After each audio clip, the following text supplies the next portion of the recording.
I just get started off. Just wanted to acknowledge Gail Sayers passing. Obviously, at my age, Gail was a favorite of mine growing up. Was kind of like a childhood idol. I mean, the guy was an unbelievable player and person from everything I've heard. Um, right. I mean, my era, that Brian Song movie was one of the all-time classics. Right. So my condolences to his family. Truly one of the NFL greats. Week three, round three, getting ready for round three for us. Looking forward to this week. Want to continue just to do the little things right, continue to have good balance on offense, continue to, stop the run on defense, and get turnovers. And then as special teams, we're just continuing to try to clean up the little details and get our special teams unit has been really solid for 2 weeks and, looking for explosive plays and turnovers in that regard. I will just give you a quick injury update, for today. You won't see Matt Adams out there, because of his ankle. And I'll just tell you, he's probably going to miss a couple weeks. So I don't know exactly how many, but Matt will be out a couple weeks, more than likely. Jack Doyle won't be out there today, and Rock Yasin won't be up there today. No update on either of those two guys, Jack or Rock. But we're just continuing to evaluate them. But they will not be out there today. Okay. All right, Ken Sterling. Hey, Coach. How did the injuries affect your ability to game plan against a team like the Jets, specifically Paris? You lose Paris, and that's kind of a weapon. Maybe you have a replacement, maybe you don't. But how's that affect the way you attack? Paris is a very good, really good player, very explosive player, unique in his speed and explosiveness. But we feel like we got good depth. So, it'll be by committee. We'll kind of rotate. We do that anyway. Obviously, Paris was mainly playing in the slot.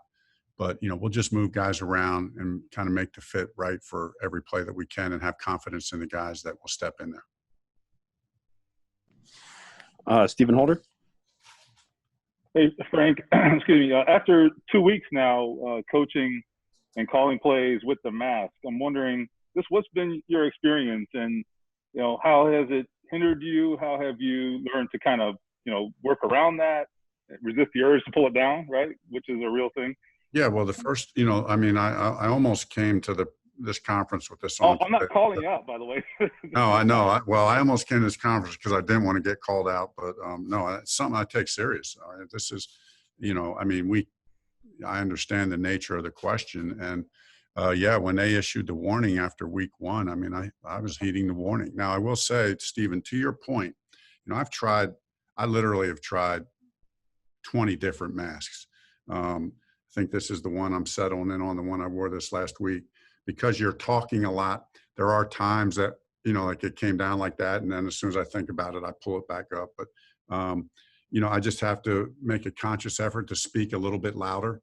There's a little conscious effort. It requires a little bit more enunciation and speaking a little bit louder, but it's fine. You adjust to it and make it work. Just a quick follow. I was going to just ask, there are fans, I hear fans asking, are they just doing this for the cameras, like, the league, I guess. But do you think this is more about optics, or do you think that the enforcement of it, or do you think this is more about just really taking every precaution because this is so important? I think it's everything. I really do.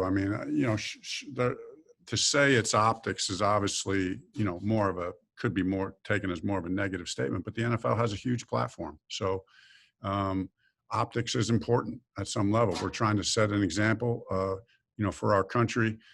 So I respect the fact that the league is really running a tight ship on this stuff with the testing. It's really been a tight ship, and I think our players and coaches have just said, hey, whatever the league says, that's what we're going to do, and we're not going to complain about it. We're just going to do it. And we're going to focus on getting ready to play the Jets. That's a big enough challenge. We don't need to be distracted by arguing or complaining about what the league's doing with protocols. We just accept it at face value and think it's for the best. Zach Kiefer. Frank, I want to ask you about one play, and I believe it was in the Jags game that Quenton made. And basically, he was up at the line of scrimmage, and Costanzo got beat on the edge. And I don't know if you remember this play from film, but it was almost like he had eyes in the back of his head. He went back and he got Costanzo's guy right before he got to Rivers. Yeah. Saved a sack, saved a whatever. How did he do that? Does he do that a lot and we don't even notice it? And what did you what did you guys talk about when you saw that play? It was pretty ridiculous. You know, what they say about great players is they make the difficult things look easy. Quenton's been doing that for 3 years. And I mean, like with regularity. I mean, like you just come to expect it. He does have, he has a sixth sense, eyes in the back of his head, whatever you want to call it. He has a knack. And that's what great players do. They make the difficult look easy. And, you know, he just understands the game. He's alert, he's focused. And, you know, we've seen like every now and then when he does something really, when you get a great clip and he really hits someone hard on those, you know, we see the highlight of it, but that happens a lot of times to lesser degrees. It happens quite a bit. Do you ever find yourself saying, like after a play like that, like this guy was just born to do this? Like this is what he's meant to do? Oh, absolutely.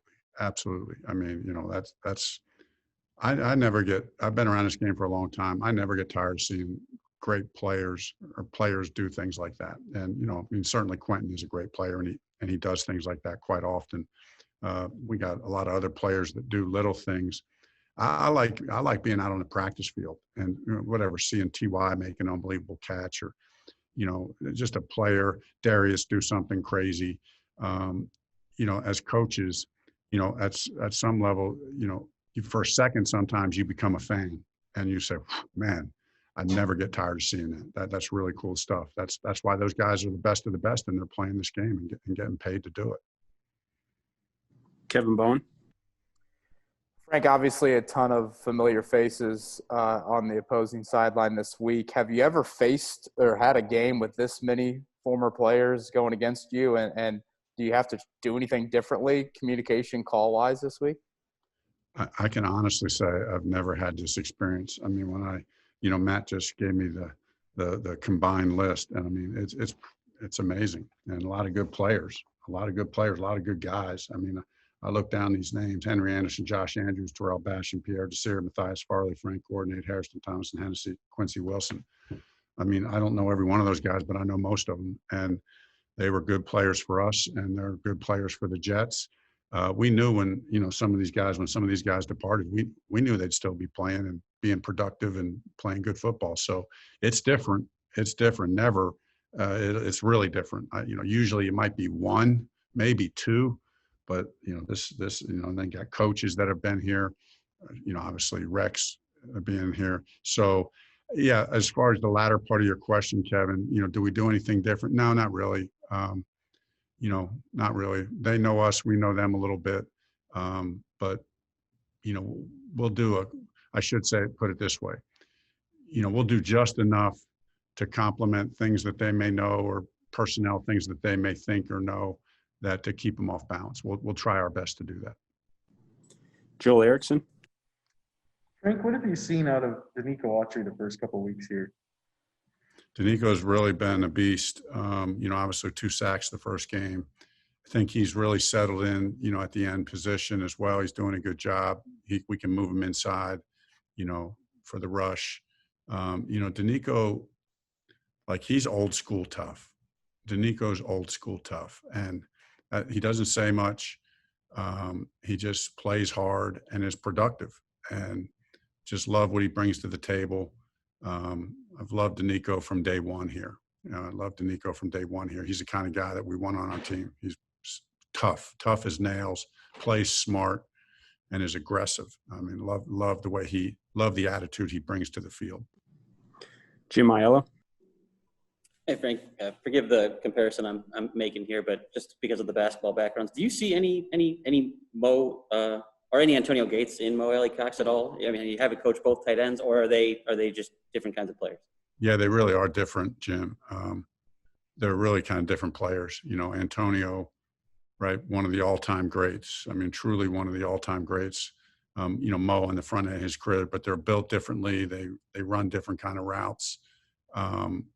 both really talented. Obviously, Mo's got a long way to go to really deserve being mentioned too strongly with that comparison. But your point is well taken, obviously, both with the basketball background and for Mo to come out. And I mean, it's one thing for a player to kind of come from where he's come out and maybe have 5 catches for 50 yards. And we'd be saying, oh, that was a good game by Mo. But, you know, to go for 100 plus, that's a massive step and just does speak to Mo's talent and, you know, and what we see in the upside going forward. Okay, we'll have 2 more. George Bremer. Coach, you've talked a couple times about wanting to be better in situational football, specifically with the red zone. How big of concern are some of the penalties, and how do you clean that up? Yeah, Nick and I were talking about that this morning. I mean, the penalties, we've had a couple. Of course, we're still so early in the year that you don't have a lot of attempts. So every missed attempt, as far as a percentage, is going to hurt you more.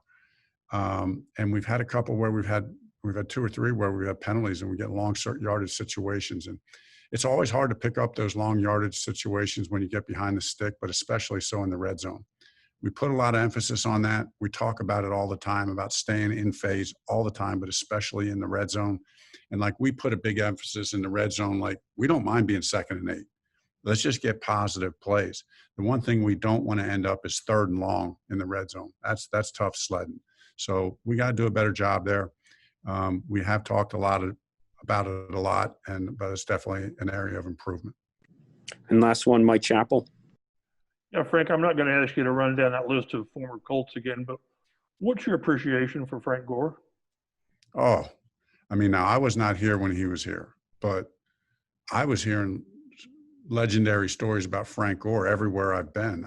This guy is a unique mindset. And then when I got here, you know, just hearing Chris Ballard, I mean, talking about him, the way he spoke about him, I mean, what he's done at his position if you're a football guy, you have to have the most massive amount of respect that you can have for this guy. And I think that's what Frank commands. I think he commands that massive respect like few others in this league do, to be as productive as he has been for as long as he's been playing that position. It's incredible.